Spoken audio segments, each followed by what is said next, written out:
안녕하십니까. 사라 JK 리모트와 함께하는 데일리 크립토 뉴스의 사라입니다. 반갑습니다. 데일리 크립토 뉴스는 비트코인, 이더리움 전 세계 암호화폐, 블록체인 업계 소식을 매주 평일 전해드리고 있습니다.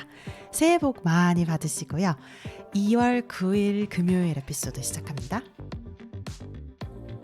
많은 기대를 모았던 이더리움 덴쿤 업그레이드가 최종 테스트에 통과했습니다. 이로써 다음 달 메인 퍼블릭 네트워크에서 새로운 업그레이드를 출시할 수 있는 길이 열릴 것으로 보입니다. 이 업그레이드는 이더리움 라이브 블록체인의 조건을 모방하도록 설계된 홀스키 테스트 네트워크에서 전체 리허설을 거쳤습니다. 홀스키의 덴쿤 업그레이드 실행이 문제없이 완료됐으므로 이더리움 개발자들은 라이브 퍼블릭 블록체인에서 업그레이드를 배포할 준비가 완료가 되었습니다. 개발팀은 목요일에 만나서 시기를 확정할 예정이지만 2월 말 3월 초쯤으로 예상을 하고 있습니다. 현재 이더리움 가격은 비썸 코리아에 따르면 336만 7천 원이래요. 2018년 출시된 암호화폐 플랫폼 박트가 수요일에 사업을 지속할 수 없을 수도 있다고 경고를 했습니다. 이게 정말 무슨 일일까요? 박트 혹시 기억하세요? 뉴욕 증권거래소를 소유한 인터컨티넨탈 익스체인지가 설립을 한 회사고요. 65% 이상 지분을 소유를 하고 있는 그런 회사입니다. 그 당시에도 굉장히 큰 인기를 그리고 기대를 모았던 회사이기도 한데요. 박트는 거래 서비스, 트레이딩 API, 그 다음에 암호화폐 커스터디, 암호화폐 보상 시스템 이런 것들을 제공하는 회사고요. 언젠가 사람들이 스타벅스를 비트코인으로 구매할 수 있도록 그 결제 시스템을 마련한다는 그런 꿈도 가지고 있는 그런 회사였는데요. 미국 증권거래위원회에 제출한 문서에 이렇게 말을 했다고 합니다. 우리는 계속 기업을 유지할 수 없을 수도 있습니다. 현금 플로우가 제한되어 있고 다음 12개월 동안 운영 자금을 조달하기에 충분하지 않을 것 같습니다. 박트는 최대 1억 5천만 달러의 유가증권을 매각하려고 하는 상황이고요. 이로써 현금 문제를 완화하고자 한다고 합니다. 근데 완화라고 말을 했지 해결은 아니기 때문에 어쨌거나 사업상의 문제가 조금 있는 상황인 것 같네요. 이렇게 미디어까지 나왔기 때문에 증권 가격 자체도 많이 떨어졌을 것 같은데 역시나 40% 이상 떨어진 0.87달러에서 거래되고 있네요. 홍콩 상공회의소는 중국 위안화로 뒷받침되는 스테이블코인 발행을 제안을 했습니다. 이 스테이블코인은 위안화 스테이블코인 또는 위안화를 포함한 다양한 통화 바스켓으로 뒷받침이 되는 스테이블코인으로 추정이 되고요. 홍콩 달러, US 달러 이런 스테이블코인들도 포함이 될 것으로 보입니다. 또한 홍콩 상공회의소는 정부가 일일 한도를 약 200억 홍콩 달러, 미국 달러로는 25억 달러 정도 되고요. 이 한도로 제한하는 가상자산 연결 제도를 만들 것도 제안을 했습니다. 이 제도는 본토 기업, 중국 본토 기업이 글로벌 기업과 가상자산 거래를 위한 플랫폼으로 홍콩을 활용할 수 있게 해서 가상자산 산업의 성장을 촉진하고 국제금융 허브로서의 홍콩의 입지를 강화하는 인센티브가 될 것이라고 이야기를 했습니다. 이 뉴스가 단순하게 위안화 스테이블 코인 이렇게 생각하거나 혹은 CBDC 이렇게 생각해 보실 수도 있을 텐데요. 한 가지 문제가 있습니다. 홍콩은 이제 중국이거든요. 정말 이건 농담이 아니고 홍콩이 어떤 국가나 독립적인 지역으로서의 위상을 지금 이미 잃어버린 상태이기 때문에 홍콩의 좋은 일은 중국의 좋은 일이고 홍콩의 정책은 중국 정부에서 나오는 것이거든요. 그래서 홍콩을 소위 국제금융 허브로 격상시키는 것이라고 저는 감히 위장하고 있다고 말을 하고 싶은데요. 결국은 중국 정부가 암호화폐에 대한 중국의 모든 규제들을 우회를 하면서도 사실은 암호화폐가 줄 수 있는 장점, 강점들, 경제적인 이득은 다 채가겠다는 거거든요. 그로 인해서 중국 경제를 살찌우는 데 이용을 할 것이다. 굉장히 이원적인 지금 그런 상황입니다. 겉으로는 암호화폐를 이용할 수도 없고 불법이고 관련된 암호화폐 사업을 하는 것도 전부 다 불법이지만 홍콩을 이용해서 홍콩을 앞에 브랜딩으로 앞세워서 경제를 키우겠다. 금융 허브로 격상시키겠다. 좀 저는 어떤 어폐가 있다고 생각합니다. 어떻게 생각하시나요? 여러분들에게 의견을 맡겨보겠습니다. 언제든지 제 이메일 sarah sarah@dailycryptonews.net으로 전해주세요. 태국은 암호화폐 거래자들에게 막대한 세금을 면제하려고 하고 있습니다. 태국이 아시아 디지털 자산 허브가 되겠다는 야망을 강화하려고 하는 듯한데요. 무슨 일이 일어나고 있을까요? 현지 언론에 따르면 태국 재무부는 암호화폐와 디지털 토큰 거래 수익에 대해서 7%의 부가가치세를 납부할 필요가 없어질 것이라고 말했습니다. 엄청난 움직임이네요. 지난주 영문판 데일리 크립토 뉴스에서도 과거에 규제에 따른 한도 없이 부동산이나 인프라가 뒷받침하는 디지털 토큰에 투자할 수 있게 한다, 이런 비슷한 정책을 다룬 바가 있었습니다. 점점 더 이제 태국이 암호화폐에 문을 여는 것 같아 보이는데요.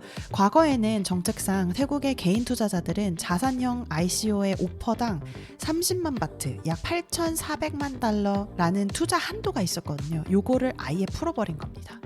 다시 암호화폐 수익에 대한 부가가치세 면제 쪽으로 다시 돌아가셔서 보시면요.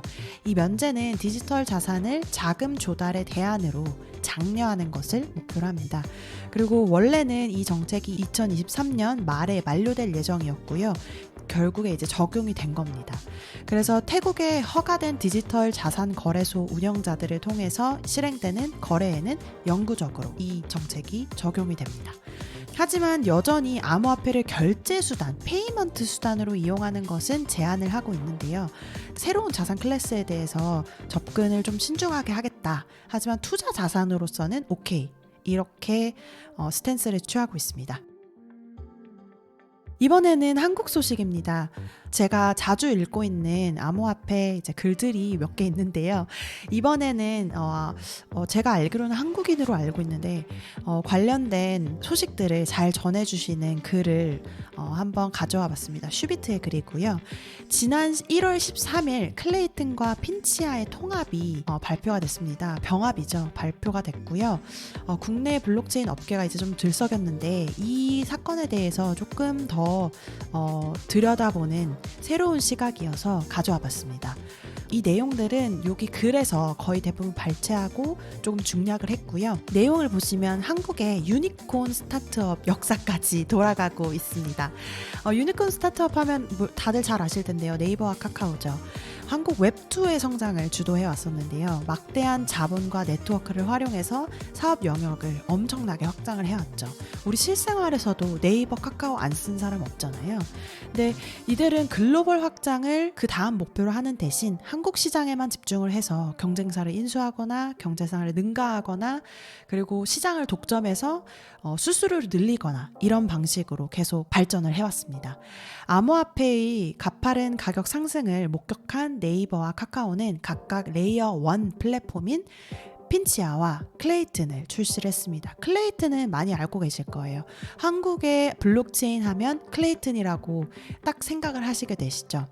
하지만 둘 다 사실은 조금 결과는 실망스러울 정도로 저조했습니다. 인터내셔널 마켓에서는 정말 이름을 들이미기 어려울 정도로 성과를 내지 못했었는데요. 네이버와 카카오라는 엄청 큰 회사인데도 불구하고 외국에 나갔더니 성과가 그렇게 좋지 않았던 것에 대해서 좀 실망스러운 피드백이 많이 돌아왔던 것은 사실입니다. 근데 이 합병으로 인해서 어떤 그러면 이제 두 회사에서 이점을 얻을 수 있느냐를 좀 분석을 해주셨는데요. 아주 정확하다고 볼 수 있습니다. 클레이튼 측, 이 합병을 하게 됐을 때 오르빗 브릿지 해킹 사건 기억하시죠? 거기에서 있었던 수많은 피해와 여러 가지 부정적인 내러티브에서 벗어날 수 있을 것 같습니다. 어쨌거나 모멘텀이 더 새로운 게 생겨나지 않는 이상 부정적인 이야기가 나오면 뭐 가격이며 자산이 들어가 있는 양이며 뭐 여러 가지 좋은 시그널이 바뀔 수밖에 없거든요. 그래서 이런 부정적인 이야기를 이제 누르고 좋은 이야기로 내러티브를 바꿔서 진행할 수 있겠죠. 그러면 핀치아 쪽에서는 어떨까요?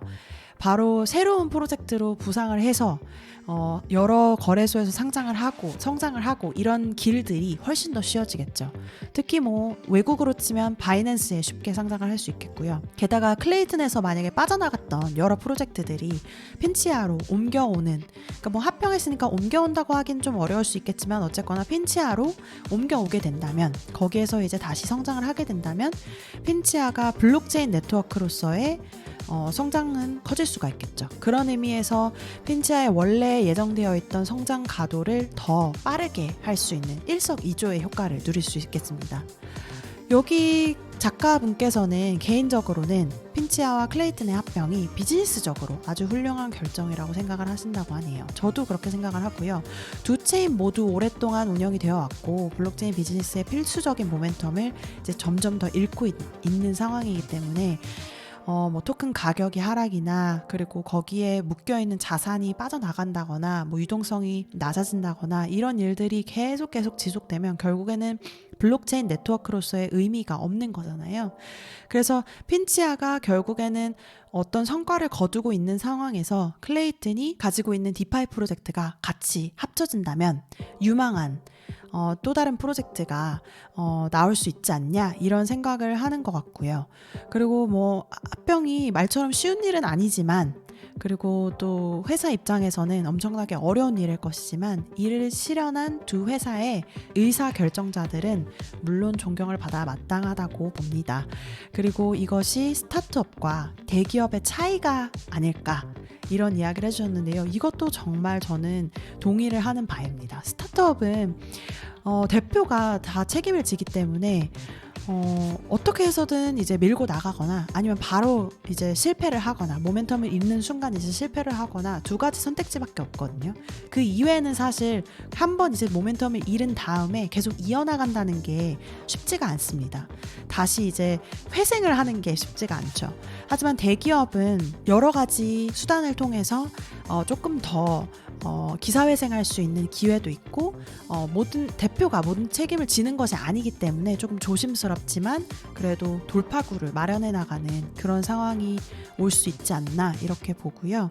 한국의 기업 시장 그리고 암호화폐 시장에서는 어떤 식으로 일어나고 있는지 이거를 핀치아와 클레이튼의 합병을 통해서 잘 풀어내신 것 같아서 조금 긴 글이지만 읽어보시면 너무너무 좋은 도움이 될 것 같습니다.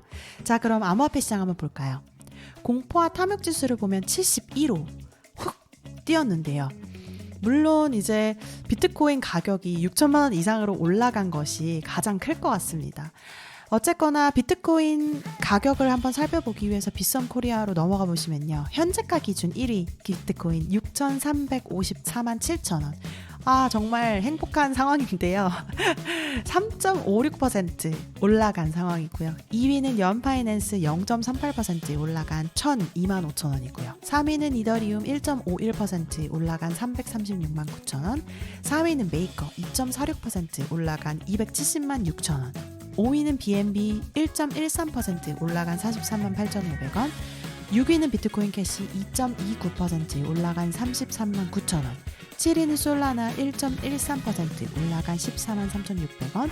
8위는 에이브 2.49% 올라간 11만 9,500원. 9위는 일루비움 1.20% 올라간 10만 9,400원. 10위는 비트코인 SV 4.07% 올라간 10만 7,500원에서 거래되고 있습니다.